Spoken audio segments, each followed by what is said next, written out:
حبیب الہ العالمین ابی القاسم محمد صلی علی محمد وعجل فرجہ وعلى آلہ الطیبین الطاہرین سیما بقیت اللہ فی الارضین قال اللہ تعالی فی کتابہ الکریم بسم اللہ الرحمن الرحیم ام حسبت ان اصحاب الکہف والرقیم كانوا من آیاتنا عجبا. درود بھیجے گا محمد وآل محمد صلی علی محمد وآل محمد عجل فرجهم. پروردگار عالم کا انتہائی احسان ہے، انتہائی لطف و کرم. خدا تعالیٰ نے ہمیں وہ نعمتیں بھی دی ہیں جن کا تعلق ہماری مادی دنیا سے، وہ نعمتیں بھی لطف فرمائی ہیں جن کا تعلق ہماری اخروی زندگی سے. کچھ نعمتیں خدا تعالیٰ کی ایسی ہیں جس میں کافر، مسلمان، فاسق، فاجر، مومن، متقی کوئی قید نہیں ہے، سب کو ملتی. سورج چمک رہا ہے، ہوا چل رہی ہے، لوگوں کے پیٹ بھرے جا رہے ہیں، زندگیاں گزر رہی ہیں، اس میں کوئی تمیز نہیں ہے، کوئی تفریق نہیں ہے. کافر بھی اس سے فائدہ اٹھا رہا ہے. دنیا اسی میں مگن ہو جاتی ہے کہ یہ رزق ہے. یہ نہیں سوچتے کہ جو خدا تعالی خود ابدی اور ازلی ہے، وہ فانی کو رزق کیوں کہے گا؟ وہ خود خدا ابدی ازلی ہے، ہمیں کیا فانی رزق دے کے خوش ہوگا؟ ہمیں بھی تو چاہے گا کہ وہ ابدی رزق دے. یہ جو میں نے چیزیں آپ کے سامنے نام لی، ان میں سے کس کو بقا حاصل ہے؟ اس کا مطلب یہ ہے کہ ہمارے پاس جو رزق آ رہا ہے اس میں کچھ چیزیں ایسی ہیں جو فانی دنیا کا رزق ہے، اور کچھ چیزیں یقیناً ایسی ہونی چاہیے جو باقی دنیا کا رزق ہوگا. وہ کہاں سے ملا؟ وہ کب ملا؟ اور اس کے اوپر اصل میں شکر دونوں پہ واجب ہے، لیکن اصل شکر جو انسان کے اندر احساس ہونا چاہیے وہ ان چیزوں کے اوپر ہے جس میں اصل میں باقی رہنا ہے. ان سب میں تو فنا ہونا. اگر میں اپنے اعضاء و جوارح کے مکمل ہونے کے اوپر خدا کا شکر بجا رہا ہوں، بہت اچھی بات ہے. یہ اعضاء و جوارح میری دنیا کی زندگی میں میری آسانیوں کے لیے ہیں، ان کے ذریعے سے میں خدا کی بندگی کروں، اطاعت کروں، اس پہ خدا کا شکر بجا لاؤں، یہ ضروری ہے. لیکن سوال یہ ہے کہ یہ جو اعضاء و جوارح دنیا میں میری ضرورت تھی 50 60 سال 70 سال، اس سے زیادہ یا اس سے کم، کیا اس کے مقابلے میں آخرت میں میری یہ ضرورت نہیں ہوگی؟ جو مجھے دنیا میں آنکھیں چاہیے آخرت میں نہیں چاہیے. تو جن لوگوں کو یہاں پہ آنکھیں ملی ہیں اسی اسٹینڈرڈ پر ان کو وہاں آنکھیں ملنے والی ہیں کیا؟ نہیں. خدا تعالیٰ نے قرآن کریم میں ارشاد فرمایا کہ جب ایک کسی کو اٹھایا جائے گا تو وہ کہے گا ربی لما حشرتنی اعمی وقد كنت بصیرا. اے خدا تو نے مجھے کیوں اندھا اٹھایا جبکہ میں اس دنیا کے اندر میں آنکھوں والا تھا؟ تو خدا تعالیٰ اس سے فرمائے گا کہ ہم نے جو لب لباب بنے گا وہ یہ کہ ہم نے اس دنیا کے اندر جو اعضاء و جوارح دیے ہیں ان کا اس کے علاوہ جو ظاہری مقصد ہے، مثلا میں ان آنکھوں سے دنیا کی چیزوں کو دیکھتا ہوں، یہ آنکھیں مجھے یہاں ملی ہیں دنیا کی چیزیں دیکھنے کے لیے، ادھر جو آنکھیں ملیں گی وہ یہی ہو ہی نہیں سکتی کیونکہ یہ تو دنیا کو دیکھنے کے لیے تھی، وہاں تو دنیا ہے ہی نہیں، پھر وہاں کچھ اور ہے. وہ آنکھیں میں نے کسب کرنی ہیں یہاں پہ، وہ مجھے یہاں کمانی ہے. تو اب مثال کے طور پر یہ جو آنکھیں میرے پاس ہیں یہ میں نے کمائی ہیں؟ نہیں، یہ بائی برتھ مجھے مل گئی ہیں. ممکن ہے کوئی لوز کر بیٹھے، ممکن ہے کوئی بعد میں کوئی بینا ہو جائے، لیکن اصل یہ ہے کہ یہ میرے اختیار میں نہیں ہے. لیکن اب جو مجھے آخرت میں جو کچھ چاہیے ہے اس سب کا سب مجھے یہاں پہ کمانا ہے۔ تو مثال کے طور پر اگر خدا سے میں دعا کروں، خدا تو نے یہاں مجھے اعضاء و جوارح نصیب فرمائے، مجھے وہاں بھی اعضاء و جوارح نصیب فرما، تو مجھے سوچنا پڑے گا کہ خدا یہاں پہ اگر کسی کو ہاتھ دیتا ہے، طاقت دیتا ہے، تو اس کا ہدف کیا ہے، مقصد کیا ہے؟ اگر وہ ہدف میں نے پورا کیا تو وہاں مجھے ہاتھ اور طاقت ملے گی۔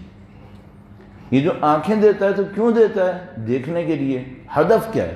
ہدف یہ ہے کہ میں اللہ کی نشانیوں کو دیکھوں، سمجھوں، اس پہ عمل کروں۔ اگر میں یہ کروں گا تو مجھے وہاں پہ بھی آنکھیں مل جائیں گی۔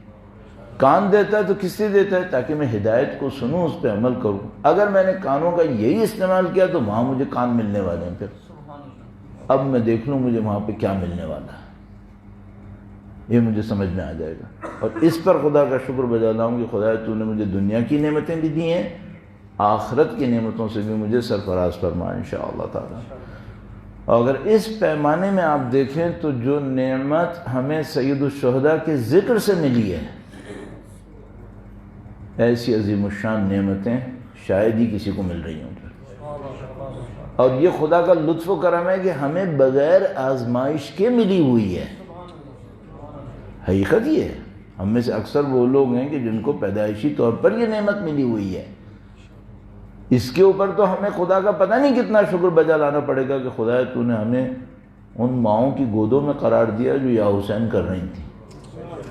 اللہ کا کرم، خدا تو نے ان گھروں میں قرار دیا جہاں پہلے سے سید الشہداء کا نام تھا۔ اور اب بس خدا سے دعا ہے، خدا مرتے دم تک ہمیں اور قیامت تک ہماری تمام نسلوں کو اسی گھرانے کا غلام قرار فرما، انہی کا چاہنے والا قرار فرما، ان کا ذکر کرنے والا قرار فرما، ان کی حمایت کرنے والا قرار فرما، ان کی نصرت اور اس کی راہ میں شہادت نصیب فرما۔ تمام دعاؤں کی قبولیت کے لیے وقت کے امام کے حضور ان کے جد امجد کی تسلیت پیش کرنے کے لیے، ظہور میں تعجیل کے لیے درود بھیجے محمد و آل محمد پر۔ صلی علی محمد آل محمد عجل فرجہم۔ یہ عمل جو ابھی ہم نے انجام دیا اس کو ہم کہتے ہیں شکر، اور یہ ہوا شکر لفظی۔ یہ ہم نے جو شکر انجام دیا خدا کا، خدا تیرا شکر تو نے ہمیں نعمت دی، اس کو ہم کہتے ہیں شکر لفظی۔ اچھا، یہ کہ ہم نے کچھ منٹس تک آپ کی خدمت میں عرائض پیش کیے اور آپ نے اس پر فکر بھی اپنی استعمال کی، تو یہ شکر فکری بھی ہو گیا۔ ایک تو ہم نے لفظ سے کہا الحمدللہ، یہ لفظ میں ہم نے شکر کیا، فکر میں بھی شکر کیا کہ واقعاً اعتراف کیا خدا تو نے نعمتیں دی ہیں، اس میں کوئی شبہ نہیں ہمارے لیے۔ اب جو بچا وہ کیا ہے؟ وہ یہ کہ یہ جو نعمتیں ہیں یہ کسی قانون کے تحت ملتی ہیں یا بغیر قانون کے اتفاق سے اور حادثے سے ملتی ہیں؟ ذرا سا رک کر میں آپ کی خدمت میں یہ اتفاق اور حادثے کو عرض کروں گا۔ درود بھیجے گا محمد و آل محمد، اللہم صلی علی محمد و آل محمد وعجل فرجہ۔ ایک جملہ آپ نے یقیناً اپنی زندگی میں سینکڑوں یا شاید ہزاروں دفعہ سنا ہو، وہ یہ کہ خدا کے ہر کام میں مصلحت حکمت ہے۔ حکیم ہے خدا، صاحب حکمت ہے۔ اس کا مطلب کیا ہے؟ ہم بہت ساری چیزیں اپنے دین میں سنتے ہیں، غور و فکر نہیں کرتے، جبکہ دین غور و فکر کرنے کا ہے۔ اس کے بالکل برخلاف ہمارے ہی ملک کے اندر بہت سارے ایسے لوگ ہوں گے جن میں جیسے ہی آپ یہ کہیں گے دین میں غور و فکر کرو، وہ منع کریں گے کہ نہیں غور و فکر نہیں کرنا ہے، جبکہ ہم اس مکتب کے ہیں جو ہم سے کہتا نہیں غور و فکر کرو دین کے اندر، دین کے ہر جملے میں غور و فکر کریں۔ مثلا کوئی کام خدا کی مصلحت کے بغیر، خدا کی حکمت کے بغیر انجام نہیں پائے گا۔ قبول ہے کیا یہ جملہ؟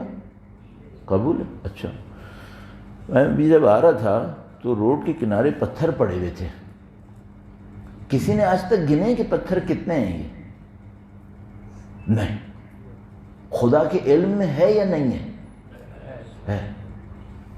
ایک کنکر اضافی ہو سکتا ہے یہاں پہ؟ اس پہ یقین ہے؟ سوچیں اپنے ذہن میں، ہم نے کبھی اس طرح سوچا ہے کیا؟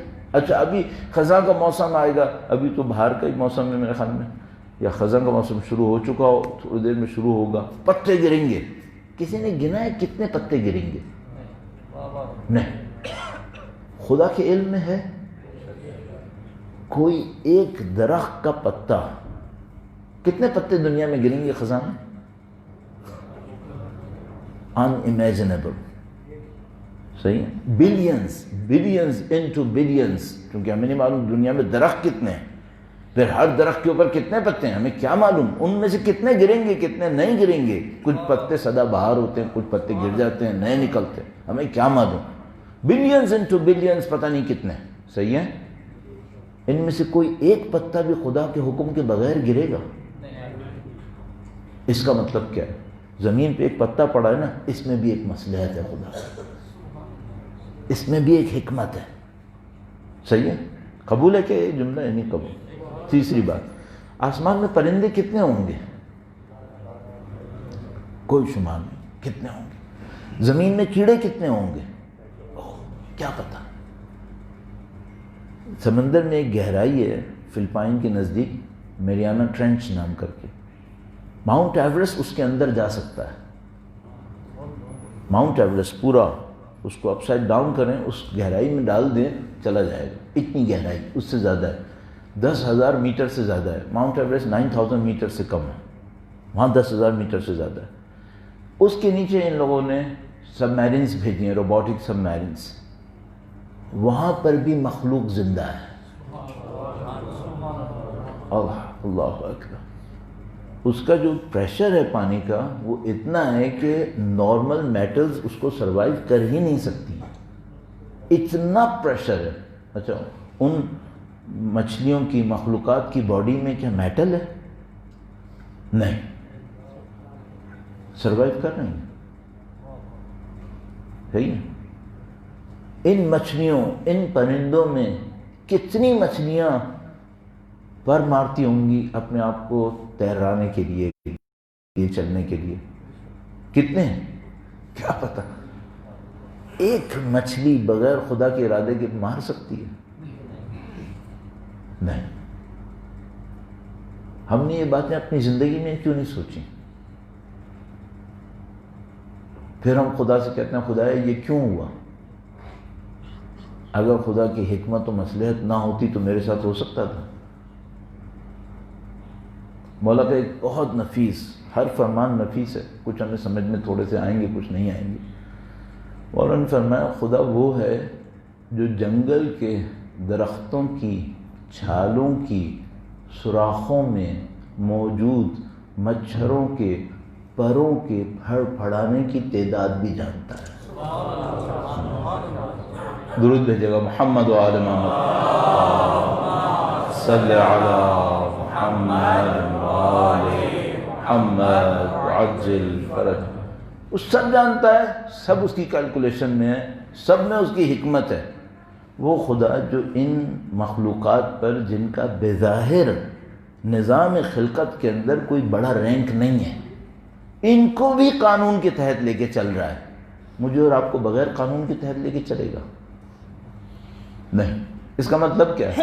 اس کا مطلب اگر میں اور آپ بہت گہرائی میں جانے کی کوشش کریں تو بس ذرا سے اوپر سے ہی رہتے ہوئے، وہی کہ مثلا ابھی میں اوپر یہاں پہ آ رہا تھا مسجد میں تو ایک سلوپ تھا، صحیح ہے، یہ سلوپ پہ میں چلتا ہوا اوپر آ گیا. اگر میں یہاں لڑکھڑا جاتا، خدا کے حکم سے تھا یا بغیر خدا کے حکم کے تھا؟ خدا کے حکم سے تھا. اس میں بھی کوئی حکمت ہوگی؟ ہوگی. ذرا غور سے دیکھیں اپنی زندگی کو کہ خدا کی حکمتیں کیسے پھیلی ہوئی ہیں. بس ایک آخری بات اور عرض کرتا ہوں اس سلسلے میں. اللہ کے نبی حضرت موسیٰ علیہ السلام مصر سے نکلے، فلسطین میں آئے، کنعان کہتے تھے. کنعان سے اپنے بیوی بچوں کو لے کر واپس مصر کی طرف جا رہے تھے. راستے میں اندھیرا بھی تھا، گویا سردی بھی تھی، راستہ نہیں مل پایا. اللہ کے نبی نے اپنے اہل خانہ سے کہا کہ یہاں پہ رکو، دور سے مجھے ایک آگ نظر آ رہی ہے اور میں کچھ لے کر آتا ہوں، شاید کوئی انگارہ لے کر آؤں جس سے تم لوگ تپش کر لو، راستہ بھی پتہ چل جائے وہاں سے. اللہ کے نبی حضرت موسیٰ علیہ السلام وہاں تشریف لائے اور کلام ہوا. خدا نے کہا کہ میں تمہارا خدا ہوں جس نے تمہیں یہاں بلایا ہے، رب. اور یہاں پر ایک جملہ ارشاد فرمایا اللہ نے، اچھا، حضرت موسیٰ علیہ السلام کن حالات میں مصر سے نکلے تھے؟ وہ ایک آدمی تھا، اس نے مدد کے لیے بلایا، حضرت موسیٰ نے دشمن کو مکہ مارا، وہ مر گیا۔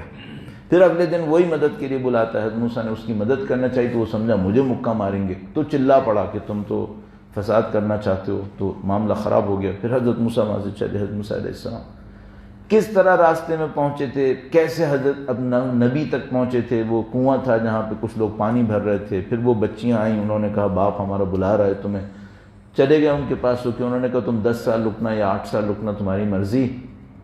یہ سب کچھ ہوا ہے، صحیح۔ واپس آتے ہوئے حضرت موسیٰ علیہ السلام نے کون سا راستہ لیا تھا، کیسے راستہ بھٹک گئے، یہ ہوا وہ ہوا، سب کچھ ہوا۔ جب خدا کے سامنے پہنچے تو خدا نے ایک جملہ کہا جئت علی قدر یا موسیٰ، اے موسیٰ آپ ایز پر کیلکولیشن ہمارے پاس آئے ہیں۔ کتنے سال کی کیلکولیشن تھی؟ آپ ایز حساب کتاب سے آپ یہاں پر آئیں۔ اچھا، ہمیں سب کیا لگ رہا تھا؟ وہ جو مکہ لگا وہ اتفاق سے لگ گیا، وہ اتفاق سے اگلے دن وہی بندہ مل گیا، اتفاق سے وہ چیخ پڑا، پھر حضرت موسیٰ اتفاق سے اس کنویں پہ پہنچے۔ کوئی اتفاق نہیں تھا۔ خدا تعالیٰ فرمانے سب میرے حساب کتاب میں تھا، سب میرے حساب کتاب میں تھا۔ قومیں بغیر حساب کتاب کے چلتی ہیں کیا؟ فرد بغیر حساب کتاب کے چلتے ہیں کیا؟ نہیں۔ تو پھر صرف ایک کام کر لیں، یہ اللہ کا جو حساب کتاب ہے اس کو تھوڑا سا سمجھنے کی کوشش کر لیں، اس میں قانون ہے کیا۔ آپ کسی مشکل سے گزرے، میں کسی مشکل سے گزرا، تھوڑا سا سمجھنے کی کوشش کرو کیا ہو سکتا ہے، بس یہ دیکھ لو۔ کل ہم نے عرض کیا بھائی ایک قوم مشکل سے گزر رہی ہے، صحیح، اس میں کچھ قانون ہونے چاہیے۔ تھوڑا سا ٹچ کر رہا ہوں اس بات کو، یہ بغیر حساب کتاب کے ہو رہا ہوگا، حادثہ اتفاق ہے، یا حساب کتاب سے ہو رہا ہوگا؟ حساب کتاب تو ہوگا نا۔ کیا ہوتا ہے وہ حساب کتاب؟ وہ قاعدے قوانین کیا ہوتے ہیں؟ ایک کتاب آپ کی خدمت میں عرض کرتا ہوں، درود بھیجے گا محمد و آل محمد صلی علی محمد و آل محمد وعجل فرجہ۔ جن علماء نے تفسیر کے اوپر کام کیا ہے انہوں نے تفسیر کو 2 صنف میں تقسیم کیا ہوا ہے۔ مثلا ایک وہ تفسیر ہوتی ہے جو ترتیب سے کی جاتی ہے، بسم اللہ الرحمن الرحیم الحمدللہ رب العالمین، یہاں سے شروع کیا، بڑھتے بڑھتے بڑھتے آخر میں الناس تک۔ اس کو ہم کہتے ہیں تفسیر ترتیبی، تفسیر ترتیبی۔ مثلا کوئی ایک تفسیر کا نام لیجیے گا جو تفسیر ترتیبی ہے آپ کے ذہن میں، مثلا میزان، تفسیر نمونہ، صحیح، تفسیر ترتیبی ہے یہ سب، صحیح۔ اچھا، ایک تفسیر وہ ہوتی ہے جو ترتیب میں نہیں ہوتی لیکن موضوع میں ہوتی ہے۔ مثلا کیا؟ وہ یہ کہ مفسر ایک موضوع لیتے ہیں، اس موضوع کے اوپر جتنا بھی قرآن کریم میں میٹیریل ہے اسے جمع کرتے ہیں اور ایک ٹاپک کور کر لیتے ہیں۔ اچھا، اب اس میں ممکن ہے کہ پہلی آیت استعمال ہو جو 15ویں سورے میں ہو، دوسری آیت استعمال ہو جو 8ویں سورے میں ہو، تیسری آیت استعمال ہو 18ویں سورے میں ہو، کچھ بھی ہو سکتا ہے، ٹھیک ہے، کیونکہ یہ ترتیب نہیں ہوتی، یہ تفسیر موضوعی ہوتی ہے۔ اچھا، یہ جو تفسیر موضوعی ہوتی ہے اس میں خوبی جو ہوتی ہے وہ یہ کہ جو بکھری ہوئی آیتیں ہوتی ہیں وہ ایک جگہ جمع ہو جاتی ہیں اور انسان کو ایک کمپریہنسو ویو مل جاتا ہے۔ البتہ کچھ مفسرین نے دونوں کو جمع کرنے کی بھی کوشش کی ہے۔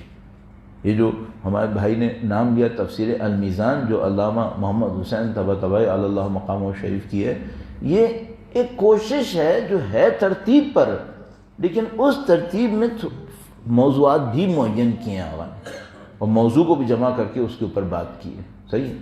یہ جو تفسیریں موضوعی ہوتی ہیں ان میں آپ کے پاس گراؤنڈ بہت زیادہ ہوتا ہے۔ وہ کس طریقے سے؟ مثلا آپ نے توحید لے لیا، توحید کے اوپر آپ نے ساری آیتیں جمع کی۔ زیادہ وقت نہ لوں آپ کا، شہید محمد باقر الصدر انہوں نے بھی ایک تفسیر موضوعی لکھنے کا ارادہ کیا، اور اس تفسیر موضوعی کے لیے جو انہوں نے موضوع انتخاب کیا وہ ایسا موضوع تھا جو اس سے پہلے شاید ہی کسی نے اس درجے کے اوپر جا کے کام کیا۔ وہ کیا تھا؟ انہوں نے کہا کہ کیا قرآن میں معاشرے کے قوانین ڈسکس ہوئے ہیں کیا؟ معاشرتی قوانین۔ تو انہوں نے اس کا نام مثال کے طور پر اس طرح سے پڑے گا، اللہ کی سنتیں جو قرآن کریم میں ذکر ہوئی ہیں۔ اللہ کی سنتیں کیا مطلب اللہ کی سنت؟ کیونکہ خدا تعالیٰ نے کہا سنت اللہ التی، یہ خدا کی سنت ہے جس میں کبھی کوئی تم تبدیلی نہیں دیکھو گے. تو کیا معاشروں پر خدا کی سنتیں نافذ ہیں؟ اس کو ہم کہتے ہیں معاشرتی قوانین.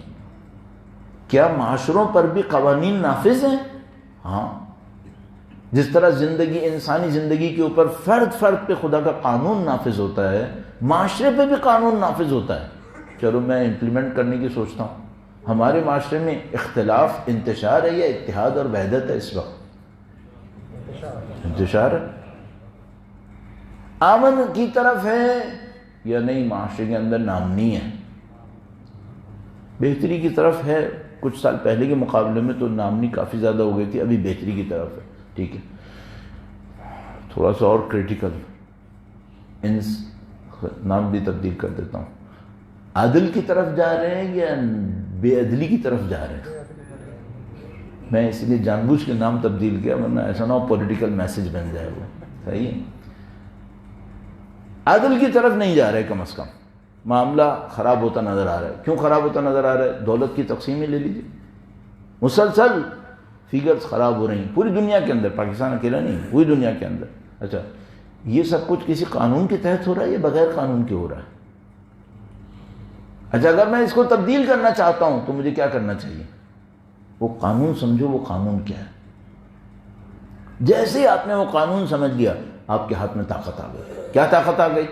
آپ یہ طے کر سکتے ہیں کہ اب مجھے کرنا کیا ہے. چھوٹی سی ایک مادی مثال دوں گا، تھوڑا سا آپ کا وقت لے رہا ہوں اس بات کو عرض کرنے کے لیے کہ معاشرے پہ قوانین نافذ ہیں. یہ ایسا نہیں کہ اتفاق سے سب کچھ ہو رہا ہے. جو کچھ ہوگا قانون کے تحت ہوگا. اللہ کا نظام بغیر قانون کے نہیں چلا ہے. خدا پتھر نما اجسام کو بغیر قانون کے نہیں چلا رہا ہے. اشرف المخلوقات کو بغیر قانون کے چلائے. یہ جو پلینٹس ہیں یہ کتنے ہیں؟ جو اسٹوڈنٹ ہمارے جو مختلف ان سائنسز کے اسٹوڈنٹ ہیں وہ جانتے ہیں کہ بھائی ہمارے پاس یہ جو لائٹ ایئر ہوتا ہے، یہ لائٹ ایئر ٹائم نہیں ہوتا بلکہ ڈسٹینس کا نام ہوتا ہے لائٹ ایئر. صحیح ہے. 1 بلین لائٹ ایئر تک بھی پلینٹس اور اسٹارز ہیں. 1 بلین لائٹ ایئر کیا مطلب؟ 1000 سال تک روشنی ٹریول کرے تو جہاں پہنچے گی وہاں پر بھی پلینٹ اور اسٹارز ہیں.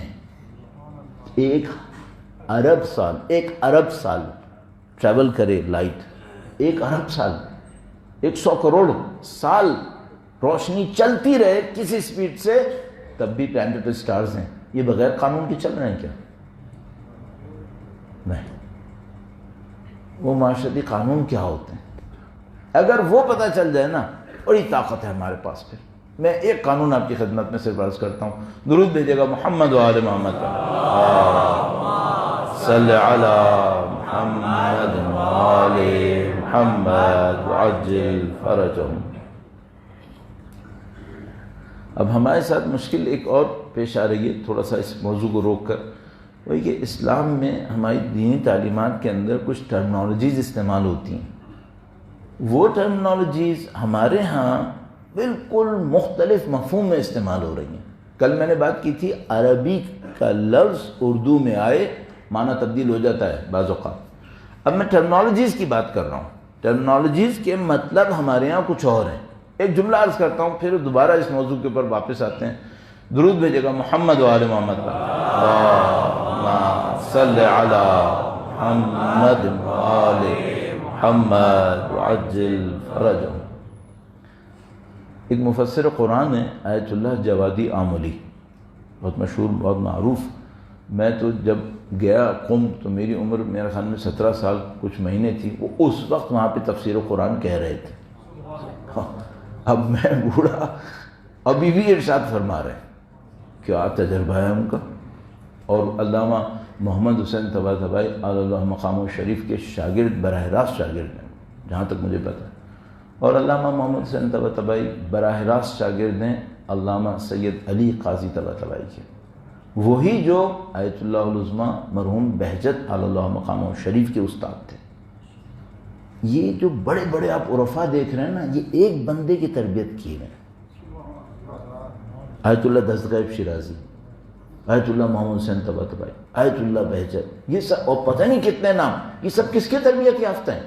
آیت اللہ سید علی قاضی طباطبائی اللہ مقامہ شریف. وہ کون تھے؟ امام خمینی نے کبھی ان سے براہ راست لیکچرز نہیں لیے، درس نہیں لیے. خود امام خمینی کے علم عرفان میں 2 استاد تھے، آیت اللہ شاہ آبادی نام کر کے اللہ مقامہ شریف، اور آیت اللہ مرزا جواد ملکی تبریزی اللہ مقامہ شریف. امام خمینی نے ان 2 سے علم عرفان کے اندر بنیادی طور پہ کسب فیض فرمایا تھا. لیکن آیت اللہ قاضی طباطبائی کے ہم عصر تھے. آیت اللہ قاضی طباطبائی کے لیے امام خمینی نے جملہ کہا تھا. آیت اللہ قاضی طباطبائی کس کے استاد تھے؟ دستغیب شیرازی، آیت اللہ بہجت، آیت اللہ محمد حسین طباطبائی اور ایسے دسیوں نام اور. امام خمینی نے ان کے لیے آیت اللہ قاضی طباطبائی کے لیے ایک جملہ کہا تھا کہ وہ توحید کا پہاڑ تھے. توحید کا پہاڑ تھے، کوہ از توحید بھی. بڑا مقام ہے ان سب کا. اور میں نے دیکھا کہ ان لوگوں کا ذکر بھی انسان کو کچھ نہ کچھ دے دیتا ہے. انہوں نے اہل بیت کی شاگردی میں زندگیاں گزاری، تو ان لوگوں کا ذکر بھی ہمیں کچھ دے گا. ان سب کے ارواح کی بلندی کے لیے درود بھیجیں. محمد و آل محمد صلی علی محمد محمد عجل فرجہم. ایک اور تجویز آپ کی خدمت میں، مشورہ، روزانہ ایک سورہ فاتحہ پڑھا کریں اپنے مرحومین کے لیے. ان میں ان عرفاء کو شامل کریں،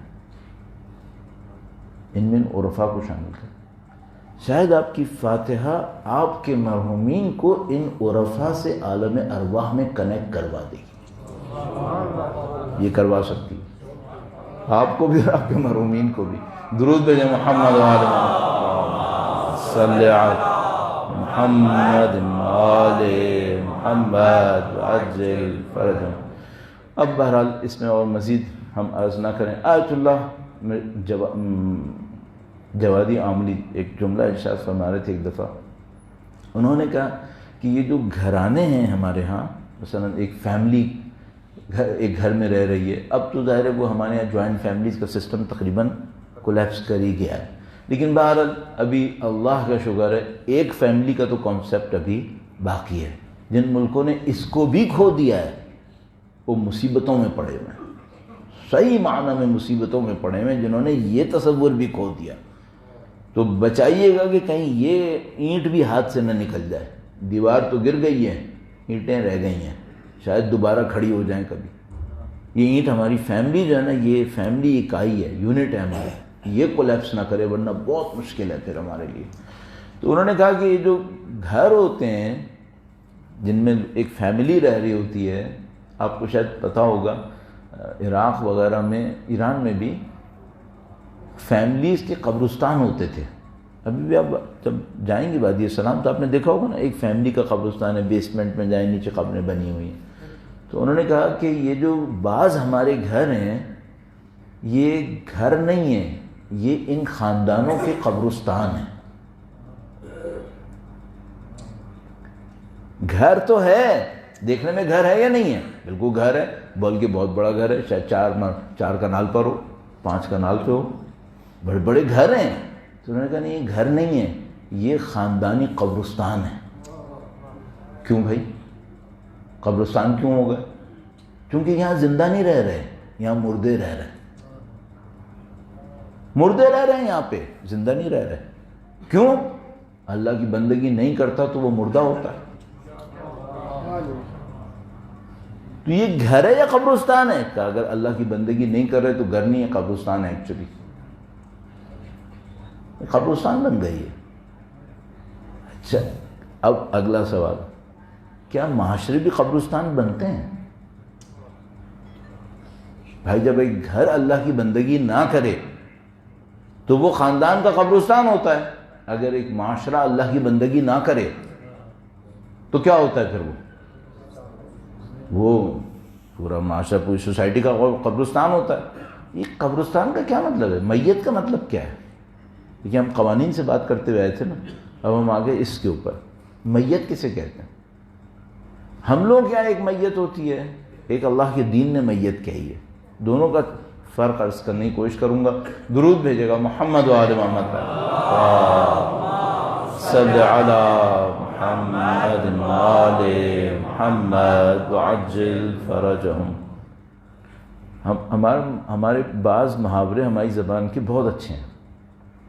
مثلا کبھی آپ نے ماں باپ سے، بزرگوں سے ایک سخت محاورہ سنا ہوگا کہ اس نے یہ بھی نہیں کیا، کیا مر گیا تھا؟ سنا ہے نہیں؟ یہ بھی نہیں کیا، مر گیا تھا کیا؟ کیا مطلب؟ وہ کہتے ہیں بھائی جو مر جاتا ہے تو وہ یہ نہیں کرتا ہے، لیکن زندہ ہوتا ہے تو کرتا ہے. پھر زندہ ہوتا ہے تو کرتا ہے. مثلا ایک آدمی میرے سامنے تڑپ رہا ہے اور میں زندہ ہوں، تو مجھے اس کی مدد کرنی چاہیے نہیں کرنی چاہیے؟ اچھا میں نہ کروں تو پھر میں مردہ ہوں. محاورہ بھی صحیح ہے نا، قرآن بھی یہی کہہ رہا ہے، قرآن کریم بھی یہی ارشاد فرماتا ہے. وہ کیا؟ وہ یہ کہ بھائی بعض جگہوں کے اوپر کچھ لوگوں کو اپنی زندگی کا اثر دکھانا چاہیے. اگر وہ نہ دکھائیں اس کا مطلب کیا ہے؟ یہ مردہ ہے. مردہ ہے تو مطلب کیا ہے؟ بھائی مردہ کا مطلب یہ ہے کہ نہ اس میں کوئی اچیومنٹ ہے اب، اور نہ اس کے اندر کوئی مین فنکشن ہے. لیکن ہم تو دیکھتے ہیں چلتا ہے، پھرتا ہے، دوڑتا ہے، بولتا ہے، کماتا ہے، گھر بناتا ہے، بلڈنگز کھڑی کر رہا ہے. تو خدا کہتے ہیں میرے حساب میں مردہ ہے. امپائر اسٹیٹ بنا لے، میرے حساب میں مردہ ہے. یہ خدا کے نزدیک مردہ ہے. یہ صحیح ہے. تو کچھ ہمارا محاورہ بھی فٹ ہو رہا ہے اردو کا کہ بھئی کیا مر گئے تھے؟ ہاں تو ہم کس کو کہہ رہے ہیں مر گئے تھے؟ کہ بھئی تمہیں ایک کام کرنا چاہیے تھا، تم نے اگر وہ ڈیوٹی پوری نہیں کی تو اس کا مطلب ایکویلنٹ یہی ہے کہ تم مر گئے تھے. پھر قرآن کریم ارشاد فرماتا ہے کہ ہاں کچھ لوگ مر جاتے ہیں. اب دونوں باتوں کو ملا لیتے ہیں، قانون اور یہ میت کا معاملہ. صحیح ہے. اب میں ایک روایت سے آپ کی خدمت میں دونوں کو لانے کی کوشش کرتا ہوں. درود بھیجے گا محمد و آل محمد پر. اللہم صلی علی محمد و آل محمد وعجل فرجہ. مردہ انسان کسی مظلوم کی مظلومیت پہ ریاکشن دکھائے گا؟ نہیں. مردہ معاشرہ؟ نہیں. پاکستانی معاشرہ؟ اس کا مطلب ہے مرا ہوا ہے. کیوں؟ میں کوشچن نہیں کر رہا کہ ہاں میں ایکسیپٹ کر رہا ہوں، ہاں کئی جگہ پہ زندہ ہے لیکن بہت ساری جگہوں پہ مرا ہوا ہے.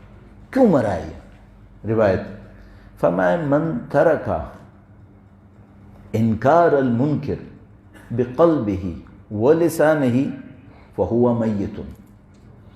جو کسی برائی کا دل اور زبان سے انکار نہ کرے تو وہ میت ہے. مر گیا، یہ مر گیا، ختم ہو گیا معاملہ اس کا. صحیح ہے. اچھا اب جب کہ یہ مر گیا تو یہ کوئی فنکشن کرے گا؟ پازیٹیو فنکشن نہیں. بلڈنگ شاید بنا لے، میں دوبارہ کہوں گا، بلڈنگز بنا لے، یہ کر لے، وہ کر لے، کما لے، بینک بیلنس یہ کر لے، شہرتیں بنائے، پوسٹوں پہ جائے، سارے کام کرے، اللہ کی دین کے حساب سے میت ہے. جب میت ہے اس کا مطلب ہے یہ کچھ نہیں کرے گا. اب وہ جو اللہ کے نظام میں کرنا چاہیے وہ یہ نہیں کرے گا. اچھا کہاں سے شروع ہوا تھا؟ اس نے ایک برائی دیکھی تھی، اس برائی پہ جو اس کو ریاکشن دینا چاہیے تھا وہ اس نے نہیں دیا. اب جب کہ یہ ریاکشن نہیں دیا تو باقی کیا ہوا؟ باقی تو صرف ایک ڈومینو ایفیکٹ ہے، باقی تو صرف ایک چین ریاکشن ہے. وہ چین ریاکشن کیا ہے؟ وہ چین ریاکشن ہے کہ اس نے ایک برائی دیکھی، اس پہ اثر نہیں دیا، اس کے دل پہ ایک مردگی آئی، ایک مردنی آ گئی اس کے دل پہ، مرنے کی طرف گیا. پھر ایک مشکل آئی، پھر ریاکشن نہیں دکھایا، وہ موت اور قوی ہو گئی، یہاں تک کہ یہ بندہ ہو گیا میت. اب جب کہ یہ میت ہوگا تو کیا ہوگا؟ اگلا اسٹیپ روایت میں فرمایا جو کسی برائی کا اپنے دل اور اپنی زبان سے انکار نہ کرے، یعنی ایزیوم یہ کیا جا رہا ہے کہ ہاتھ سے نہیں کر سکتا، ہاتھ سے کر سکتا تو ہاتھ سے کرے گا، ہاتھ سے نہیں کر سکتا تو بھائی کم از کم دل سے تو کرتا، زبان سے تو کر لیتا. یہ بھی نہیں کیا تو پھر یہ میت ہے. اچھا اگر یہ میت ہے تو بعد میں کیا ہوگا؟ اس کے بعد فرمایا کہ اگر کسی قوم میں امر بالمعروف نہی عن المنکر ترک ہو جائے، ترک ہو گیا، کیا مطلب؟ یعنی اب میت کا ایڈوانس اسٹیج آ گیا تو خداوند متعال فرما رہا ہے لَيُسَلِّطَنَّ عَلَيْهِمْ أَشْرَارَهُمْ، ان کے بروں کو ان کے اوپر حکومت دلائے گا، ان کے بروں کو ان کے اوپر حاکم کرے گا. کیا مطلب؟ یہ ان کے ارادوں پہ چلیں گے، یہ بروں کے ارادوں پہ چلیں گے. اس کے بعد یہ اللہ کو پکاریں گے بھی تو ان کی دعا قبول نہیں ہوگی. کیوں؟ میت کی آواز پہ ندا نہیں آتی، زندوں کی آواز پہ ندا آتی ہے. زندوں کی ندا پہ آئے گی آواز. صحیح ہے. اب دیکھیے یہ جو میں نے آپ کی خدمت میں عرض کیا، میں بہت معذرت کے ساتھ عرض کر رہا ہوں، یہ شاعری ہے یا حقیقت ہے؟ لگتی تو شاعری ہے کہ کوئی یہ کہے بھائی یہ مثلا یہ معاشرہ مردہ ہے، تو کوئی مجھ سے کہے گا بھائی یہ کیسا مردہ ہے، 20 کروڑ لوگ رہ رہے ہیں، یہ مردہ ہی ہے. یہ قرآن کریم فرما رہے نہیں، ان میں سے بہت سارے لوگ مردہ ہیں. تو دیکھنے میں تو شاعری لگ رہی ہے، لیکن جو کہہ رہے ہیں وہ شاعر نہیں ہیں، وہ عاقل ترین ہیں، عقل کل ہیں. مولا کا ایک فرمان میں بہت زیادہ عرض کرتا ہوں، اللہ کے نبی سے ہی منسوب ہے، مولا کے نام سے ہی منسوب ہے، شاید بعد میں کسی نے اور بھی اپنے نام سے لگا لیا ہو، لیکن بہرحال یہ فرمان موجود ہے. بہت نفیس فرمان. فرمایا الناس نیام اذا ما تنتبہوا، لوگ سو رہے ہیں، جب مریں گے تو جاگیں گے. درود بھیجے گا محمد و آل محمد. اللہ صلی علی محمد و آل محمد وعجل فرج. آپ نے دنیا میں اس وقت، دنیا میں، پاکستان کی بات نہیں ہو رہی، دنیا میں دیکھا آپ نے وائلنس ہو رہا ہے، انسان کس بری طریقے سے مرتے ہیں، کوئی ریاکٹ نہیں کرتا جیسے کرنا چاہیے، اس طرح ریاکٹ نہیں کرتے. اور ہم لوگوں کی حافظے تو انتہائی کمزور ہیں، انتہائی کمزور ہیں. میں کبھی کبھی اپنے بچوں کے ساتھ جب بیٹھا ہوتا ہوں تو ان کو اپنی میموری سے بتاتا ہوں کہ دیکھو بیٹا یہ بھی ہوا ہے دنیا میں، تو کہتے ہیں یہ بھی ہوا تھا. میں نے کہا ہاں ہوا تھا. کیا کر رہی تھی دنیا؟ پتہ نہیں کیا کر رہی. افریقہ میں 2 ملک ہیں، ایک روانڈا، ایک برونڈی. روانڈا، برونڈی، اس میں 2 قبیلے رہتے تھے، ہوٹو اور ٹوٹسی. ان دونوں کے درمیان 1990s میں ایک دفعہ جنگ ہو گئی تھی. 100 دن میں، 3 مہینے میں 8 لاکھ لوگ مرے تھے، کلڈ. اور زیادہ تر بمباری سے نہیں مرے تھے، فائرنگ سے مرے تھے، گردنیں کٹی تھی. 8 لاکھ لوگ 100 دن کے اندر. پر ڈے ایوریج وحشت ناک ہے اس کا، پر منٹ ایوریج وحشت ناک ہے اس کا. 8 لاکھ لوگ 100 دن کے اندر. صحیح. دنیا کیا کر رہی تھی اس وقت؟ سیٹلائٹ سے دیکھ رہے تھے کہ دریا لاشوں سے بھرے پڑے ہیں، خاموش بیٹھے تھے. اس داعش نے، اسی ستمبر کا مہینہ تھا، 2014 میرے خیال میں جاتا تھا، 2000 شیعہ بچے تقرید کے اندر ایک دن میں مارے تھے. ایک دن میں بلیک پوائنٹ پہ گن رکھ کے. یہاں پہ دجلہ کا پانی لال ہو گیا تھا. ویڈیو موجود ہے، ویڈیو موجود ہے، ایڈیٹڈ نہیں ہے، پیور ویڈیو. دنیا کہاں ہوتی ہے؟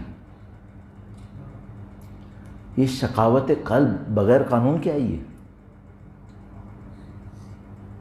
پاکستان میں وائلنس ہوتا ہے. کیا کرتے ہیں لوگ؟ دیکھتے رہتے ہیں. ہاں، یہ شقاوت قلب کیوں آئی ہے؟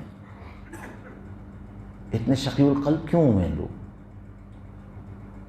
قانون پہ ہوئے ہیں یا بغیر قانون کے ہوئے ہیں؟ انہوں نے کیا کیا اپنے ساتھ جو یہ ہوا ہے؟ میرے دماغ پہ دباؤ اتنا زیادہ بڑھ رہا ہے اس بات کا. صرف ایک بات عرض کروں گا، یہ میت ہیں یا احیاء ہیں؟ 8 لاکھ لوگ 100 دن میں مرے، دیکھنے والا دیکھتا رہے، یہ زندہ ہے؟ اس کو سوچو یہ کیسے ہو گیا؟ یہ دل کہاں گئے سارے؟ جن پہ انسان کو انسان سمجھنا تھا، جن کو انسان کے اوپر تڑپنا تھا تھوڑا بہت، یہ کیا ہو گیا ان کے دلوں کو؟ اتنے قسی القلب کیوں ہو گئے؟ قرآن ٹرمنالوجی، قساوت قلب، دلوں کی سختی. کیوں آتی ہے دلوں کی سختی؟ اب اس کو نرم کرنا ہے تو کیا کرنا ہے؟ زندہ کرنا ہے تو کیا کرنا ہے؟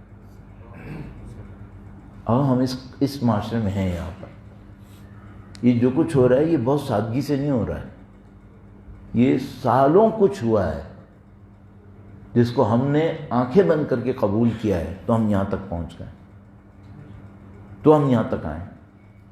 اب اگر ہمیں کچھ کرنا ہے اس کو واپس لانے کے لیے، تو یہ نہیں ہوگا کہ مثلا میرے جیسا آدمی یہاں بیٹھ کر 2 جملے بولے، آپ نے سنا، ایک ہاتھ اٹھائے، دعا کی، معاملہ حل ہو گیا۔ وہ تو خدا تعالیٰ خود فرما رہا ہے اپنے دین کے اندر کہ بھائی ایک جگہ آتی ہے پھر دعائیں قبول نہیں ہوتی، عمل میں آنا پڑتا ہے انسان کو، اس کو تبدیل کرنا پڑتا ہے۔ تو یہ سب کا سب یہ کیا ہو گیا ہے؟ قوانین خدا میں اس کا مقام کیا ہے؟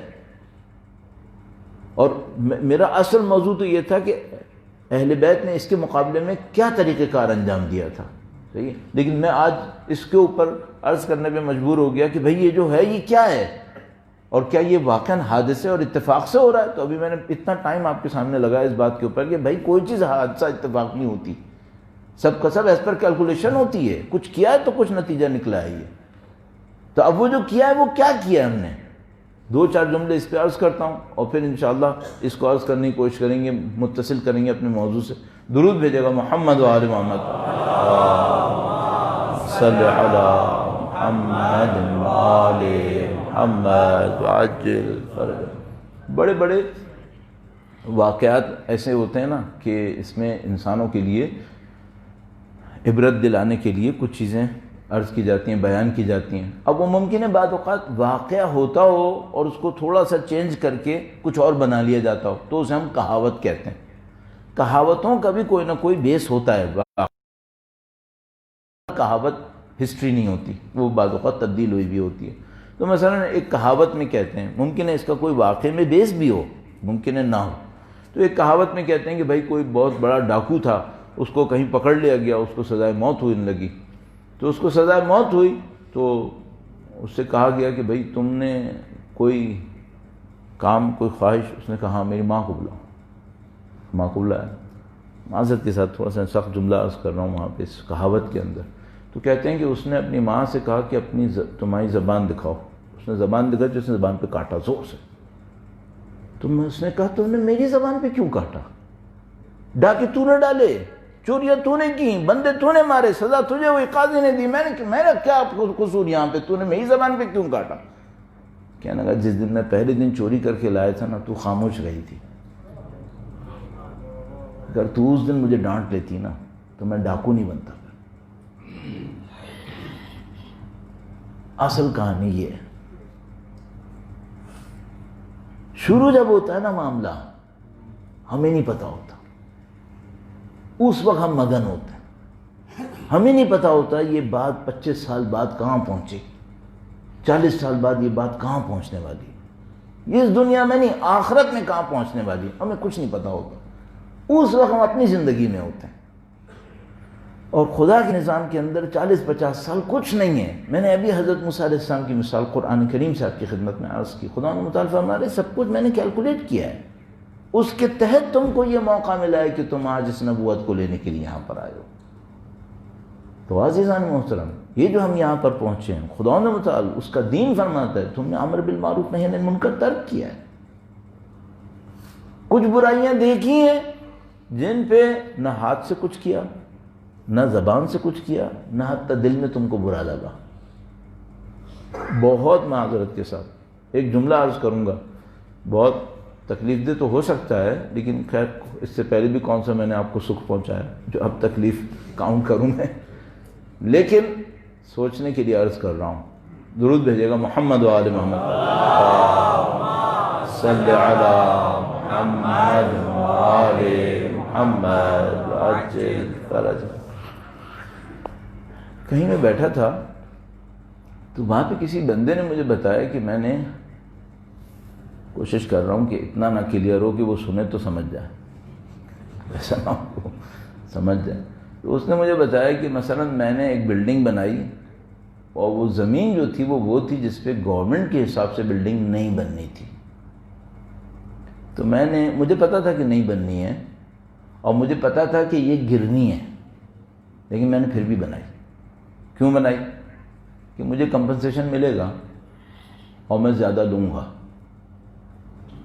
صحیح، اس زمین کے بدلے بھی لوں گا، اس کی بلڈنگ کے بدلے بھی لوں گا جو انتہائی سب اسٹینڈرڈ بن رہی تھی، لیکن اس کے بدلے میں اصلی بلڈنگ لے لوں گا. سارے کھانچے بنائے ہوئے تھے. صحیح. پھر اس نے مجھے فخر سے بتایا کہ میں نے اتنا پیسہ لگایا تھا، اور باٹم لائن میں نے یہ جو گھر دیکھ رہے ہو نا، یہ اچھا سا گھر، یہ میں نے اس ساری کارروائی سے بنایا ہے. صحیح. اور وہ فخریہ بتا رہا تھا مجھے، فخریہ بتا رہا تھا. اچھا میں اپنے ذہن میں سوچا تھا کہ یہ مجھ سے کیا ایکسپیکٹ کر رہا ہے کہ میں اس کی ہوشیاری کی تعریف کروں، ہے نا؟ یہی ہوا نا. اچھا بہت معذرت کے ساتھ آپ سے کہوں گا، اس سوسائٹی میں کیا یہ نہیں ہو رہا؟ ہو رہا. اور آپ اور میں کبھی یہ کہتے ہیں کہ تم نے غلط کیا تھا، پھر آپ کیا ایکسپیکٹ کر رہے ہیں سوسائٹی میں کیا ہونا چاہیے؟ ہم اپنی مکاریاں دوسروں کو اپنی ہوشیاریاں بنا کر بتاتے ہیں، اور وہ بھی اپریشیٹ کرتا ہے کہ تم نے بہت تم عقل مند، بہت تیز آدمی ہو. صحیح ہے. اس حرام خوری کو ہم اپنی ہوشیاری سمجھتے ہیں، اور جس کو جہاں موقع ملے گا وہ کرے گا. اس کے بعد ہم توقع کرتے ہیں معاشرے میں عدل پھیلے گا. کیا گمان خام ہے؟ کتنی را تھنکنگ ہے یہ. تم بو رہے ہو کیکر اور سوچ رہے ہو اس سے سیب نکلے گا. کیسے نکلے گا؟ جو ہم نے بویا ہے وہ کاٹیں گے ہم. یہ ہم نے بویا ہے. ہم نے کیا بویا ہے؟ ہم نے مکاری کا بیج بویا ہے. نعوذ باللہ تعالی حرام کھانے کو ہم ہوشیاری سمجھتے ہیں. کیوں؟ کوئی بھی شخص دنیا کی دوڑ میں پیچھے نہیں بیٹھنا چاہتا. ہر شخص چاہتا ہے اس دوڑ کے اندر میں آگے نکل جاؤں، چاہے مجھے گردنیں کاٹنی پڑے، چاہے مجھے قرآن پہ جھوٹ بولنے پڑے، چاہے مجھے کچھ بھی کرنا پڑے، اس دوڑ میں مجھے جیتنا ہے. تو تم جب دنیا کی دوڑ میں جیتنے اتنے مر رہے ہو تو پھر تمہاری دنیا بھی نہیں بچے گی اور آخرت تو ویسے ہی جائے گی. کیا سوچا ہے تم نے؟ تو اب میں کیا کروں؟ تو دنیا سے دوڑ سے نکالو بھی تو صحیح باہر اپنے آپ کو. اگر دنیا کی دوڑ میں دوڑنا ہے تو پھر بھول جاؤ اپنا دین، پھر نہیں بچنے والا پھر. اور اس دوڑ میں کوئی بھی بے وقوف بننے کو تیار نہیں ہے. سب عقل مند ہیں، سب ہوشیار ہیں، سب کے سب بہت زیادہ مکاری کرنے کے بعد اپنے آپ کو سمجھتے ہیں ہم کامیاب ہیں. تو پھر شکوہ کس بات کا ہے؟ پھر جب گردنیں کٹتی ہیں تو چلاتے کیوں ہو؟ دنیا کی دوڑ کا نتیجہ یہی ہے.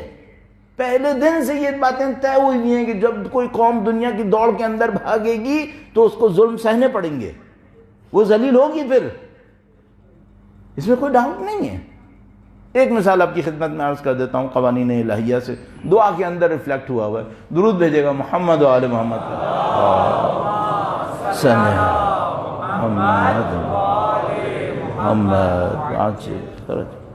ہم لوگ دین میں سوچتے سمجھتے نہیں ہیں. ہماری مشکل ہے یہ. ہم لوگ واقعا نہیں سوچ رہے. ہمارے پاس یہ جو دعائیں ہیں یہ بہت بڑا ذخیرہ ہے. ہم سب کو معلوم ہے. یہ جملہ بھی آپ نے اپنے بچپن سے اب تک سینکڑوں ہزاروں دفعہ سنا ہوگا. اچھا یہ دعائیں کیا ہیں؟ یہ دعائیں 10 سال کی دین کی تبلیغ ہے جو مولا چوتھے سرکار، مولا پانچویں سرکار ائمہ اطہار علیہ السلام نے ان کی ذوات مقدسہ پہ درود بھیجے. محمد و آل محمد صلی علی محمد آل محمد وعجل فرج. 10 سال ایسے گزرے ہیں کہ جب دین کی تبلیغ اس معنی میں جو معمولاً رائج ہے وہ ممکن نہیں تھی. تو اس زمانے میں وہ دین کے حقائق کو، دین کے جو تعلیمات تھیں ان کو کیسے بیان کرتے تھے؟ دعاؤں کے ذریعے سے. اچھا اگر عقیدے کو بیان کرنا ہے تو دعا. اگر لوگوں کی کسی الجھن کو، ذہنی الجھن کو حل کرنا ہے تب بھی راستہ دعا. اگر انہوں نے آخرت کا کوئی معاملہ لوگوں کو سکھانا ہے تو راستہ کیا ہے؟ وہ راستہ بھی دعا ہے. اس کا مطلب ہے اس دعا کے اندر کیا بنے گا؟ اس دعا کے اندر سارا دین نظر آئے گا آپ کو. اسی دعا کے اندر معاشرتی احکام نظر آئیں گے، اسی دعا کے اندر انفرادی احکام نظر آئیں گے. مثال کے طور پر دعائے کمیل، اللہم اغفر لی الذنوب التی تنزل البلاء. ایک جملہ لے لیتے ہیں، اے خدایا میرے ان گناہوں کو بخش دے جن کے اوپر بلائیں نازل ہوتی ہیں. اس کا مطلب بھائی دیکھیں تعلیمات آ گئی نا آپ کے ہاتھ میں کہ بھائی کچھ گناہ ایسے ہوتے ہیں جن کے بعد ابتلاعات آتی ہیں، مبتلا ہو جاتی ہے قوم اس کے نتیجے میں، صحیح ہے؟ اچھا یہ بظاہر تو دعا نہیں ہے، یعنی بظاہر تو یہ ایک دعا ہے جس میں خدا سے کہا خدا میرے گناہ بخش دے، لیکن پیچھے تعلیمات کا حصہ جو ہے معاشرتی ہے، معاشرتی قانونی، کہ قانون میں امام فرما رہے ہیں کچھ گناہ بلائیں نازل کرتے ہیں، تم لوگ دیکھ لو کیا ہو رہا ہے، صحیح؟ ایسی ایک جیسے میں نے وہ فاتحہ والی بات کہی نا، اگر آپ میں سے میں کبھی ایسا نماز پڑھ رہا ہوں، میں نے آج ایک اچھی نماز پڑھی، رات تک پہنچتے پہنچتے دیکھا نہیں نماز میں دل نہیں لگ رہا، مثلا ظہر اثر تو اچھی پڑھی تھی، مغرب عشاء میں دل نہیں لگ رہا، مغرب عشاء تو اچھی پڑھی تھی، فجر میں دل نہیں لگ رہا، تو پہلا کام آپ یہ کریں کہ فوراً ہاتھ اٹھا کے خدا سے کہیں خدایا ان گناہوں کو بخش دے جن کی وجہ سے یہ دل نہیں لگ رہا ہے، کچھ ہوا ہے مجھ سے، ریویو کریں فوراً اپنی لائف کو 2 نمازوں کے درمیان، اور خدا سے استغفار طلب کریں کہ خدا یقیناً میں نے کوئی غلطی کی ہے، ورنہ جو تو ہی تھا جس نے کل رات مجھے یہ نعمت دی تھی کہ میں نے توجہ سے نماز پڑھی تھی، آج صبح یہ نعمت کیوں چھن گئی مجھ سے؟ اس کا مطلب میں نے کوئی غلط کام کیا ہے، ان گناہوں کی مغفرت طلب کرنا تاکہ کام آگے بڑھے گا۔ تو بظاہر دعا میں دعا تھی گناہوں کی مغفرت کے لیے، لیکن ایک قانون الہیہ بیان ہو گیا۔ اب شب 15 شعبان کی ایک دعا ہے، مفاتیح الجنان کے اندر موجود ہے، آپ جا کے دیکھ لیجئے گا، شب 15 شعبان کے اعمال کے تقریباً اختتام پر آتے ہوئے اس طرح شروع ہوتی ہے، اللہم اقسم لنا من خشیتک، خدایا تو اپنے خوف و خشیت سے ہمیں تقسیم کر۔ ایک جگہ پہ جا کے ارشاد فرمایا ربنا لا تجعل الدنیا اکبر ہمنا ولا مبلغ علمنا، اے خدایا دنیا کو ہمارا اصلی ہم و غم قرار نہ دے،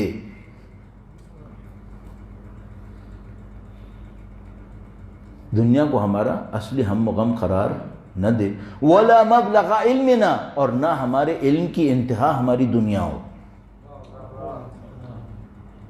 ہمارے بچوں کی کیریئر کی انتہا کیا ہے؟ دنیا۔ ہم لوگوں کے اپنے کیریئرز کی انتہا کیا ہے؟ دنیا۔ کسی سے پوچھیں جو ریٹائر ہو چکا ہو تم نے دنیا میں کیا کیا، تو آپ کو بتائے گا اس نے دنیا کو بنانے کے لیے کیا کیا، تم نے زندگی میں کیا کیا، تو بتائے گا میں یہ گھر بنا لیا، میں نے یہ کر لیا، میں نے یہ مبلغ علم کیا ہے؟ ربنا لا تجعل الدنیا اکبر ہمنا، خدایا دنیا کو ہمارا اصلی ہم و غم قرار نہ دے، ولا مبلغ علمنا، نہ ہمارے علم کی انتہائی وسعت دنیا کو قرار دے۔ اگلا جملہ کیا فرمایا؟ فرمایا ولا تسلط علینا من لا یرحمنا، خدایا ایسے لوگوں پہ ہم پہ غلبہ نہ دے جو ہم پہ رحم نہیں کرتے۔ اس کا مطلب کیا ہے؟ اگر دنیا ہم و غم بنے اور دنیا مبلغ علم بنے تو یقیناً ایسے لوگ آئیں گے تم پہ، حاکم ہوں گے جو تم پہ رحم نہیں کریں گے، رحم نہیں کریں گے۔ یہ کنیکشن ڈیولپ ہوا ہے، صحیح۔ اچھا اب اگر مجھ سے کوئی یہ کہے مولانا اس پاکستان کے اندر ہمارے ساتھ یہ ناانصافی ہو رہی ہے، یہ ناانصافی، یہ ناانصافی، بالکل صحیح کہا، یہ ناانصافیاں ساری ہو رہی ہیں، یہ بتانا میں اور تم ذمہ دار ہیں یا نہیں ہیں؟ کیا خدا نے ہم پہ ظلم کر کے ہمیں یہ نصیب کر دیا؟ ہم نے کوئی ظلم نہیں کیا ہونا، ہو ہی نہیں سکتا تھا۔ 61 ہجرہ میں جب سید الشہداء شہید ہوئے، صحیح ہے، کیا اس قوم نے کوئی ظلم نہیں کیا تھا جس کے نتیجے میں یہ مشکل آئی ہے؟ 62 ہجرہ میں، 63 ہجرہ میں مسجد نبوی کے اوپر یزید کے گھوڑے دوڑے، قوم نے کوئی ظلم نہیں کیا تھا جس کے نتیجے میں یہ ہوا تھا؟ سب کو معلوم ہے، نہیں کچھ ہوا ہوگا، نہیں ایسا ہو سکتا کہ نہیں ہوا۔ تو بھائی میں نے آپ کی خدمت میں ایک جسے کہتے ہیں نا ایک جھلک دی ہے کہ بھئی یہاں پہ یہ دیکھ لو کہ جو کچھ سامنے آپ کو نظر آ رہا ہے نا اس کے پیچھے کچھ روٹس ہیں، اس کی کچھ جڑیں ہیں، اور وہ جڑیں کہاں پر ہیں؟ وہ ہیں دنیا پرستی کے اندر، وہاں پہ جڑیں لگی ہوئی ہیں۔ اور کچھ جڑیں ایسی ہیں جو ہم نے ظلم کیے ہیں کسی کے حق میں، نعوذ باللہ تعالی۔ اگر ہم نے کسی کے حق میں ظلم کیے ہیں، ہم نے دنیا پرستیاں کی ہیں، ان دنیا پرستیوں کے نتیجے میں معذرت کے ساتھ ذلتیں اٹھانی پڑیں گی۔ پھر اب اگر واقعاً عزت چاہیے تو کیا کرنا ہوگا؟ عزت کا قانون ہے، اس قانون کو پیچھے جانا ہوگا۔ عزت کا قانون ہے، عزت کا قانون کیا ہے؟ عزت کا قانون ہے اللہ کی بندگی، اللہ اپنے بندوں کو عزت دیتا ہے۔ ان العزت للہ ولرسولہ وللمؤمنین ولکن المنافقین لا یعلمون، عزت اللہ کے لیے، اس کے رسول کے لیے اور مومنین کے لیے ہے، اور منافق اس بات کو نہیں سمجھ پائیں گے۔ عزت چاہیے، یہ عزت کا قانون ہے، نہیں اس کو اڈاپٹ کرنا عبودیت الہی کو، پھر دوسرا راستہ ہے دنیا پرستی ہے۔ دنیا پرستی ہے وہ بھی ایک قانون ہے، پھر وہ تحمل کر کے دیکھ لو۔ پھر تو اب مولا کا فرمان یاد آتا ہے، فرمایا جس کو عدل سخت لگے نا تو اس کو میں خبر دے رہا ہوں کہ ظلم بہت سخت ہوگا۔ جس کو عدل سخت لگے نا کہ نہیں میں جسٹس نہیں کر سکتا، میں عدل نہیں کر سکتا، یہ بہت سخت ہے، اس میں میرا نقصان ہے، تو امام فرمانے پھر تم مطمئن رہنا ظلم بہت سخت ہوگا، تم ظلم نہیں سہ پاؤ گے۔ پھر دیکھنے میں تو اچھا لگے گا، بہت ساری چیزیں مل جائیں گی، لیکن اینڈ میں جا کے جو کچھ ہوگا وہ بہت برا ہوگا، ظلم نہیں سہ پاؤ گے۔ عزیزان محترم، ایسا نہیں ہے کہ صرف میں ہی اور آپ ذمہ دار ہیں جو یہاں بیٹھے میں، مثلا یا جو ہمارے دوست احباب باہر، نہیں، سب ذمہ دار ہیں، لیکن صرف ایک مسئلہ تھا، ایک رسالت تھی جو ہمارے کندھوں پر تھی، اہل بیت کا ماننے والا ہونے کے ناطے ہمیں اس کو پورا کرنا چاہیے تھا، ہمیں اس فتنہ پرستی میں نہیں گھومنا چاہیے تھا۔ اگر پوری دنیا بھی دنیا پرستی میں گھوم رہی تھی، ہمیں کس نے کہا تھا؟ ہم نے تو وہ نہیں سیکھنا تھا۔ اور یہ سب چیزیں طے شدہ ہیں، کیسے یہ باتیں ہوئی ہیں۔ اب یہ جو سوشل سائنسز ہے اس میں سب ڈھونڈتے ہیں کہ مثال کے طور پر پاکستان میں یہ جو مادہ پرستی آئی ہے، پہلے بھی تھی، اصل میں یہ حاکم کب ہوئی ہے، تو جگہیں سمجھ میں آتی ہیں، ہاں ان سالوں کے اندر اصل میں یہ مادہ پرستی ایک نارم کی صورت میں پاکستان میں اپیئر ہوئی ہے، اس سے پہلے کم تھی۔ بس میں آپ کا بہت وقت دو چکا ہوں اور وقت نہیں لوں گا، صرف میں ایک بات جملہ کہوں گا آپ سے۔ ہمارے اور آپ کے جو والدین تھے، اجداد، وہ فزیکلی ہم سے زیادہ غریب تھے، لیکن دنیا پرستی میں ہم سے بہت بہتر حالت میں تھے۔ وہ دنیا پرستی میں ایسے نہیں تھے، ان کے اپنے ایک اسٹینڈرڈز تھے شخصیتوں کے، اس نے ان کو بچا کے رکھا تھا۔ یہ میں کبھی بعد میں شاید پہلے بھی کبھی عرض کر چکا ہوں گا، اب اس کا موقع نہیں ہے، لیکن بس میں اتنا عرض کر رہا ہوں، اس کا کوئی تعلق فقر اور غربت سے نہیں ہے۔ اگر یہ سمجھ رہے ہیں نا کہ چونکہ لوگ غریب ہوتے ہیں تو پھر یہ سب چیزیں ہوتی ہیں، نہیں، اس کا کوئی تعلق نہیں۔ ہمارے اجداد ہمارے مقابلے میں شاید میٹیریلی اتنے زیادہ امیر نہیں تھے، لیکن ان میں کچھ عزتیں تھیں اور کسی وجہ سے تھیں۔ ہم لوگوں کے لیے راستہ کیا ہے؟ واپس آؤ عبودیت الہی کے اوپر۔ ایک جملے کے اندر عبودیت الہی پہ آئیں گے، دنیا میں فائدہ ہوگا یا نقصان ہوگا؟ نقصان ہوگا، پہلے دن سے کیا ہے، ہاں نقصان ہوگا۔ کیا مطلب؟ دنیا اپنی دوڑ میں بھاگ رہی ہوگی، تمہیں لگے گا میں پیچھے رہ گیا۔ یہ بالکل ایسے ہی جیسے اہل بیت اطہار علیہ السلام اپنے اصولوں کے اوپر باقی رہے، حکومت بنی امیہ کی رہی، کب تک؟ 132 ہجرہ تک۔ اس کے بعد بنی عباس کی حکومت بنی، کب تک؟ مزید 500 سال مثلا۔ جیتا کون؟ اب بتاؤ جیتا کون؟ ہاں، اس جیت کو آپ کیوں چھوڑ رہے ہو؟ اس جیت کو آپ کیوں چھوڑ رہے ہو؟ یہ وہ ٹرننگ پوائنٹ ہے۔ اگر ہم نے اس کو سمجھ لیا کہ ایک دفعہ یہ طے کر لو کہ ہم دنیا کی دوڑ میں نہیں ہیں۔ آپ مجھ سے کہیں گے مولانا ہم پھر بہت پیچھے رہ جائیں گے، ہمارا یہ ہو جائے گا، ہمارا وہ ہو جائے گا۔ یہ مجھے پتہ ہے کہ ہم پیچھے نہیں رہیں گے، لیکن فی الحال میں جواب دینے کے لیے کہوں گا بھائی دیکھو پیچھے رہ جاؤ، کوئی معاملہ نہیں ہے، کم از کم اہل بیت کے ساتھ ہوں گے ہم لوگ، پیچھے رہ جائیں کوئی بات نہیں۔ اور میں بتا رہا ہوں پیچھے نہیں رہیں گے، ہم لوگ نہیں رہیں گے، خدا ہمیں اکیلا نہیں چھوڑے گا۔ لیکن اگر کوئی مجھ سے یہ کہنا مولانا اگر آپ نے یہ کیا نا، یہ کیا تو آپ کے سامنے جتنی اپرچونٹیز ہیں یہ ہاتھ سے نکل جائیں گی، آپ دنیا میں بہت پیچھے رہ جائیں گے، میں اس سے کہوں گا بھائی ایسا ہے، میں پیچھے رہنے پہ تیار ہوں، میں تیار ہوں۔ کیوں؟ میں اس دوڑ میں نہیں بیٹھنا چاہ رہا، مجھے پتہ ہے اس دوڑ کا انجام کیا ہونے والا ہے۔ یہ ہم سے ہضم نہیں ہو رہا ہے، یہ ہمیں ہضم نہیں ہو رہا کہ ہم اس دنیا کی دوڑ میں پیچھے رہ جائیں۔ اور اہل بیت اطہار نے ہمیں یہ سکھایا تھا کہ تم اس دوڑ میں مت جانا، پیچھے رہ جاؤ، کوئی بات نہیں رہنے دے گا پیچھے خدا، لیکن رہ جاؤ۔ اگر ظاہری طور پہ لگتا ہے کہ رہ جائیں گے، رہ جاتے پیچھے۔ جس دن میں نے اور آپ نے یہ قبول کر لیا نا یہ کربلا اسی لیے سمجھ میں آتی ہے۔ سید الشہداء نے ہار اور جیت کا نیا قانون بنایا، ہار اور جیت کا بالکل نیا۔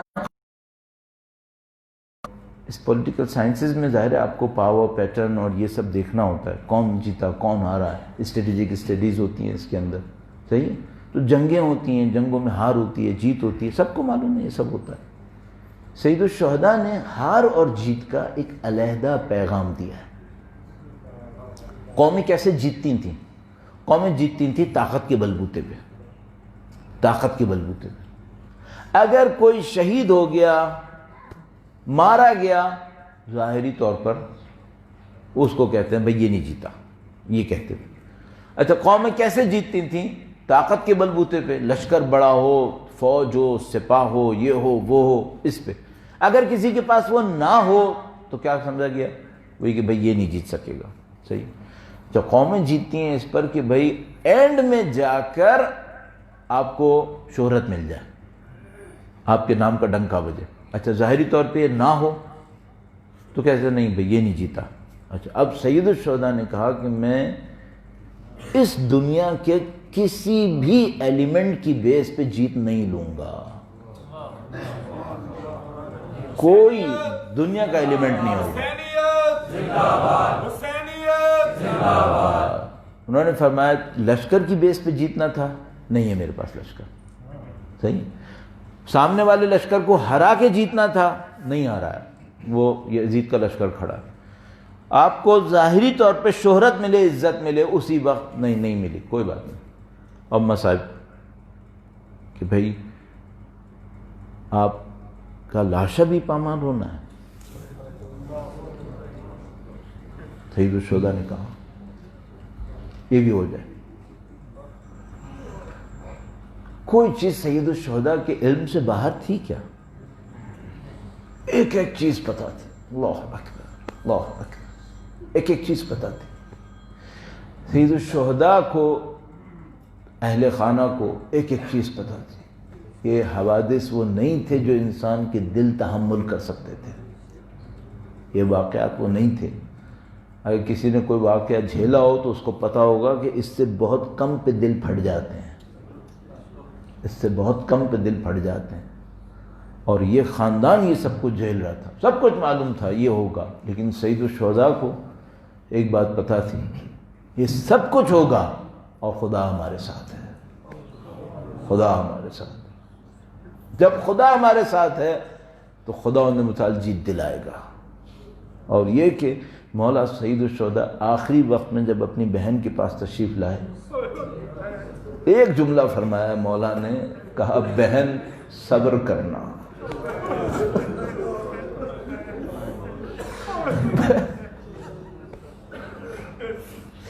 بعض اوقات جملہ تو بہت چھوٹا ہوتا ہے لیکن معنی میں بلاغت بہت زیادہ ہوتی ہے، بہت زیادہ ہوتی ہے۔ مولا کا جملہ بہت مختصر ہے، بہن صبر کرنا۔ یہ تو بعد میں تاریخ نے بتایا کہ جو صبر وہ اپنی بہن سے مانگا تھا، وہ صبر کتنا صبر تھا۔ اب اگر یہاں پر ہم تو مرد ہیں، ہم مرد ہونے کے باوجود، ہم مرد تھوڑا سا سخت ہوتا ہے اپنے دل کے اندر، مرد ہوتا ہے سخت ہوتا ہے تھوڑا سا۔ اب ذرا سوچنا ایک خاتون ہو اور اپنے بھائی کو ذبح ہوتا دیکھے،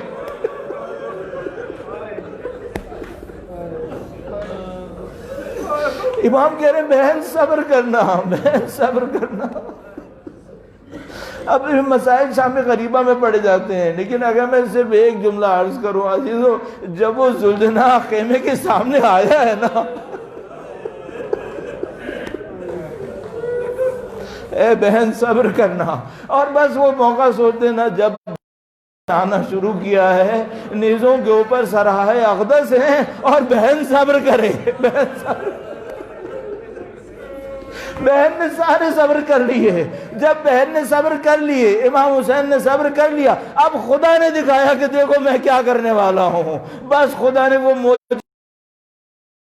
1400 سال گزر گئے، ساری دنیا یا حسین کر رہی ہے، آپ بی بی زینب سلام اللہ علیہ کے مصاحب میں بیٹھے ہوئے ہیں۔ یہ کیا ہے؟ یہ معجزہ ہے اس مخدرہ کا جنہوں نے یزید کے دربار میں کھڑے ہو کر کہا تھا، یزید تو ہمارا نام نہیں بٹھا سکے گا، ہمارا نام زندہ رہے گا۔ یہ میرے اور آپ کے آنسو اس بہن کے جملے کی گواہی بن گئے۔ الا لعنت اللہ علی القوم الظالمین وَسَيَعْلَمُ الَّذِينَ ظَلَمُوا أَيَّا مُنْقَلَبٍ يَنْقَلِبُونَ۔ پروردگارہ تجھے واسطہ اہل بیت اطہار علیہ السلام کی عظمت کا، سید و سردار مولا اور آقا امام آخر الزمان کے ظہور میں تعجیل فرما، خدایا ان کے نام پر امن و سلامتی نصیب فرما، ہمارے بیماروں کو شفا نصیب فرما، جو بے گناہ جیلوں میں آزادی اور رہائی نصیب فرما۔ اے پاک پروردگار معاشرے کے اندر ظلم کا مقابلہ کرنے کی سعادت نصیب فرما۔